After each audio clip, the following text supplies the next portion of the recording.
السلام علیکم ورحمۃ اللہ وبرکاتہ۔ الحمدللہ رب العالمین والصلاة والسلام علی اشرف الانبیاء والمرسلین نبینا محمد وعلی آلہ واصحابہ اجمعین، اما بعد۔ یہ کسی ہماری بہن نے سوال کیا ہے کہ اجماع اور قیاس کے بارے میں بتائیے یہ کیا ہوتا ہے۔ دیکھیے، اجماع سے مراد یہ ہے کہ نبی اکرم صلی اللہ علیہ وسلم کے دنیا سے چلے جانے کے بعد اگر کوئی ایسا مسئلہ سامنے آتا ہے کہ جس پر امت کے فقہاء، محدثین، مجتہدین ان کی رائے کی ضرورت پڑتی ہے اور تمام کے تمام اس مسئلے پر متفقہ رائے پیش کر دیتے ہیں تو اس کو اجماع کہتے ہیں۔ یا کم از کم یہ ہے کہ اکثر علماء اس پر کوئی اپنی رائے پیش کرتے ہیں، مجتہدین اپنی رائے پیش کرتے ہیں اور بقیہ مجتہدین ان کی کوئی مخالفت نہیں کرتے، بالکل بھی کسی قسم کی کوئی مخالفت کسی کی طرف سے سامنے نہیں آتی، تو اس کو اجماع کہتے ہیں۔ عربی میں اس کی تعریف یہ ہے کہ ہوا اتفاق مجتہدی الامہ بعد علی مسئلۃ ما بعد وفات النبی صلی اللہ علیہ وآلہ وسلم۔ نبی کریم صلی اللہ علیہ وسلم کے دنیا سے چلے جانے کے بعد کسی مسئلہ پر امت کے تمام فقہاء کا متفق ہو جانا، اتفاق کر لینا، اس کو اجماع کہتے ہیں۔ تو اتفاق کی یہی صورت ہوگی کہ یا تو ہر مجتہد اپنی رائے کا اظہار کرے اور یہ تمام مجتہدین کی رائے متفقہ ہو، یا کم از کم یہ ہے کہ اکثر مجتہدین اس پر اپنی رائے کا اظہار کریں اور جو بقیہ ہیں وہ خاموش رہیں، اس کی بالکل کوئی مخالفت نہ کرے، کسی طرف سے کوئی آواز کسی مجتہد کی نہ اٹھے جو اس کے خلاف ہو، تو اس کو اجماع کہتے ہیں۔ اور قیاس یہ ہے کہ آپ کے پاس دو چیزیں ہیں، ایک کو اصل کہتے ہیں، ایک کو فرع۔ اصل وہ ہے کوئی ایسا مسئلہ، کوئی ایسی چیز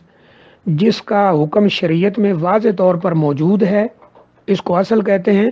اور فرع وہ ہے جس کا حکم شریعت کے اندر موجود نہیں ہے، لیکن یہ دونوں چیزیں آپس میں ملتی جلتی ہیں۔ ان دونوں میں حکم کی جو علت ہے، جو حکم اصل پہ لگایا گیا ہے، وہی علت فرع کے اندر بھی موجود ہے۔ یہ مشترکہ علت ہے، تو اس کو فرع کو اس حکم میں اس علت کی بنیاد پر اصل کے ساتھ ملا دینا، اس کو قیاس کہتے ہیں۔ تو اس کی تعریف یہ کی جاتی ہے کہ ہوا الحاق الفرع بالاصل فی الحکم بعلت مشترکۃ بینہما، کہ اصل جس کا حکم شریعت میں موجود ہے اور فرع جس کا حکم شریعت میں واضح طور پر موجود نہیں ہے، دونوں میں دیکھا جائے علت مشترکہ ہے حکم کی، جس کی بنیاد پہ حکم لاگو ہوا ہے، تو دونوں میں علت مشترکہ کی بنیاد پر اس فرع کو اصل والا حکم دے دیا جاتا ہے، تو اس کو قیاس کہتے ہیں۔ اس کی مثال ایسے ہی ہے جیسے جانوروں کی زکوٰۃ ہے۔ زکوٰۃ کے باب میں 3 جانوروں کا ذکر کیا گیا ہے، اونٹ، گائے اور بکری، ان کی زکوٰۃ ذکر کر دی گئی ہے۔ اب کئی جانور ایسے ہیں جو ان سے ملتے جلتے ہیں لیکن ان کا واضح طور پر لفظوں میں ذکر واضح طور پر موجود نہیں ہے۔ اب گائے 30 ہوں تو اس پہ زکوٰۃ پڑتی ہے۔ اب اگر یہ دیکھا جائے کہ بھینس پر زکوٰۃ ہے کہ نہیں، تو اس کو دیکھا جائے گا کہ یہ ان 3 جانوروں سے کسی جانور کے ساتھ ملتا ہے، تو ظاہر سی بات ہے کہ یہ گائے کے ساتھ ملتا جلتا شکل و صورت میں، حجم میں ملتا جلتا جانور ہے، تو اس کو اس علت کی بنیاد پر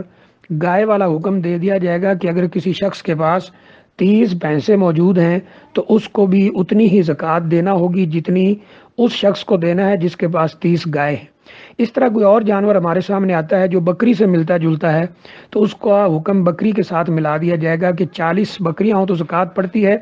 اور جو اس سے ملتا جلتا جانور ہے وہ 40 ہوں تو اس پہ زکوٰۃ پڑے گی۔ تو یہ اس کو قیاس کہتے ہیں، یعنی فرع کو جس کا حکم شریعت میں واضح طور پہ موجود نہیں ہوتا، اس کو اصل کے ساتھ ملایا جاتا ہے جس کا حکم موجود ہوتا ہے، لیکن یہ علت مشترکہ کی بنیاد پر ایک ہی حکم دونوں پر لاگو کیا جاتا ہے، تو اس کو قیاس کہا جاتا ہے۔